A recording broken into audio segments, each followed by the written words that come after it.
All right, guys, welcome. You're all here, I know, to take the free SAT practice test.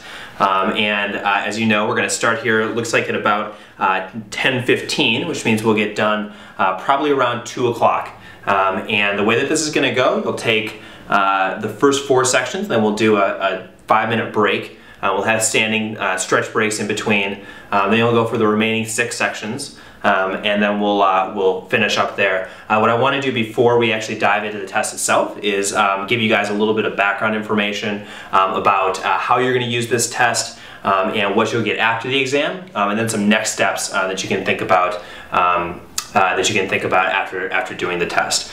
Before I even do that though, I want to introduce myself. I know a lot of you guys here from the cross country team, from the debate team, definitely see a lot of familiar faces, but for those of you I don't know, my name is Nick Green. I actually graduated from Edina 2 years ago. And I just finished up my sophomore year at Harvard. The reason that I came back to Edina this summer is to help kids improve their SAT and ACT scores. I actually scored a perfect score on the SAT myself when I was in high school, and that was a big part of the way that I was able to get in to a really top college.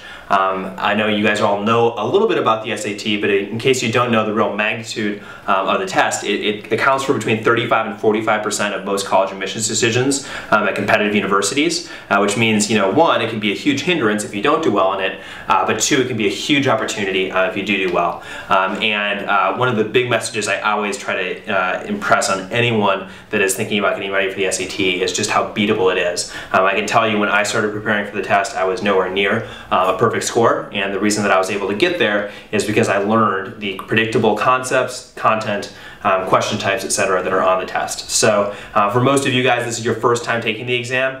You probably don't know what those concepts or content are. That's fine. This will be your baseline, but just know that from whatever that baseline is, with the right preparation and with additional practice, you can really raise that score phenomenally. So my hope is that at the end of this exam, you guys will kind of see where you stand, and then get some more information back from me and sign up for one of the group courses that I'll be teaching later this summer. You can see the first one is going to start up here in just 3 weeks. That course is actually going to probably fill up here pretty soon, so if you're interested, I would definitely encourage you to get on that one. The August 9th course will start obviously a month later, and that one isn't so full. It's closer to the end of the summer for those of you that have a really busy middle or early summer.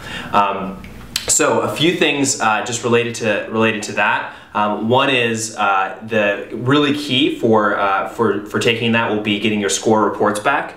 So the score report is where we'll actually go over all the different areas of the test that you did well on, all the parts that you did not so well on, and I can give you some more information about how a course could actually raise your score between 250 and 300 points, which is what a typical student in Ivy Insiders programs improves by. The other really important thing is that you complete the goal setting worksheet that's passing around right now. That goal setting worksheet is going to actually help me frame my analysis of your score report. So if I know that you're trying to get to a certain type of college, that can inform for me which strategies are probably going to be recommended to you to get your score up to the point that it needs to be for that college. I'll also actually do the research and check and find out what the middle range scores are at that college, so you can know exactly what score you have to aim for if you want to get into some of your top colleges. So before we even get started here, please fill out that goal setting worksheet. And then if you want to, I would also really encourage you to sign up for a score consultation right now.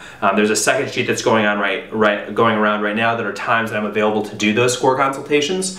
So that's just a half-an-hour period. I'll actually come to your home, and it's basically like a free half-hour tutoring session. We'll go through your entire score report, analyze what you need to do to improve. If you decide you want to do those improvement steps on your own, go for it. If you decide you want to do it through one of my programs this summer, definitely would love to work with you. So fill out the goal setting worksheet, fill out your score report, and then we'll give you about 3 to 5 minutes for that, and then we'll go ahead and get started with the actual test, which I'm going to pass around right now.